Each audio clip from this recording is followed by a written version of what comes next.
So, but my question is now, the salary, so does that, since it was passed by a resolution, which was signed by the mayor in December, I'm not so sure about,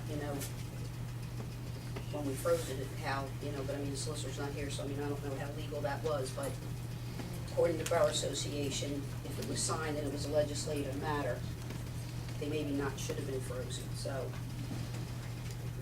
what are we gonna unfreeze? Was the budget taken then back all the way, they wanna go back to September?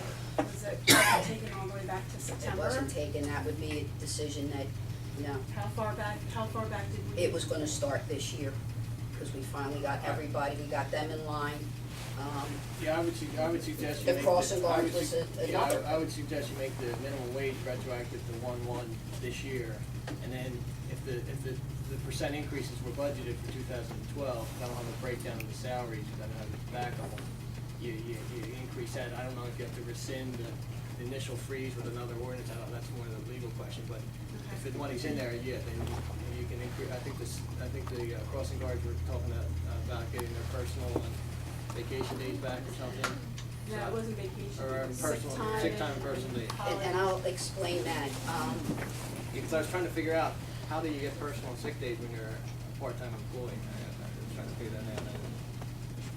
exactly, and that was, that just, and the other thing, and I talked to the superintendent, they were out there 3 hours a day. I'm like, why are we at crossing guards out there 3 hours? They're coming out at 2:15. High school gets out. The little kids don't get out till 3 o'clock. So that's why we bumped them from $9, whatever they were making, to $11. Took away the sick and the personal or whatever they had, gave them the extra, and I think it came out cheaper because instead of coming out 2:15, they're only needed 3 to 4. In the morning, we had them coming out, I don't have the memo in front of me, 7:45 to 9. thank you, You're welcome. I forgot your crossing She's guard. aggressive, yeah. 7:45 to 9. But So you're actually, they were basing- working 2 hours and 15 minutes instead of 3 hours, and you're paying them, you know what I'm saying? When I do crossing guards, I would budget 180 school days during the school calendar. Exactly. 4 hours a day, and then your rate. That's how I would do it, 4 hours. And if they work less than 4, it's fine, but if I was doing the budget next year, it would be 4 hours per day, 180 days school days. And that covers both the parochial schools and the public schools? Yeah, Right. it should, and then you And split then the when we cost. called Parochial around, schools have to be most were by making eight. $11 an hour. And But the school they district- didn't have sick days. It just kind of blew your mind. I mean, if a 2-hour employee gets sick days, I was like, that's a nice job.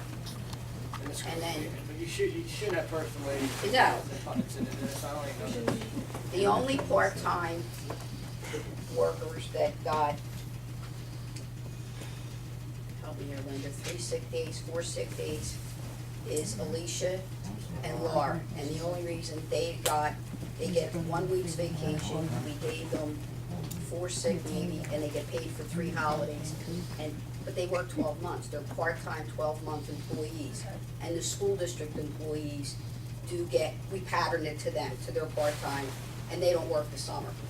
And they get 3 sick days, I think it is too. They don't get any vacation, but they don't work 12 months. So we thought that was fair, but they were part-time. Crossing guards, like I said, we bumped them up because, my son went, okay, but he gets 11 something an hour. So that's what we did, but we took the sick and thought, all right. But that's how I came up with that. Okay. We tried to make it So- fair for, I will talk to Everybody. Raymond about the resolution or whatever we well, passed unless in you just, January. well, if you're gonna that we shouldn't, I have to with the- do a resolution to undo the resolution that we did. well, no, I guess if you, the only other way would be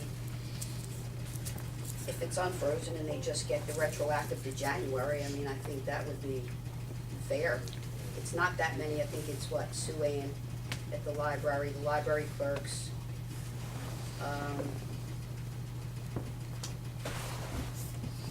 It's council police, but they're all highway, they're all contracted. It's, the part-time secretaries, whatever. All right, It would be in the salary ordinance. All right, I mean, I don't know, I just think that would be fair, would be just give it to them. What do you you think, Joe? I mean, it's, No, I mean, if It's like I in the said- budget. Like I said, if it's budgeted, I mean, I'm working up whole numbers in the budget, if it's Right. budgeted, you have it in there. It is. The only thing that's not in the budget is the retroactive, library movement of the minimum wage, which will be minimal anyway. We have to do that anyhow. So that would be the only additional money would be, their money was budgeted at, a rate under minimum wage, so it might be an additional $1,000-$1,500 that come out throughout the year to cover the increase in minimum wage. So it makes sense, it's, you know, it's fair, fair and but I think legal. you need to make a decision with the crossing guards, are you gonna go bump them up, take the days,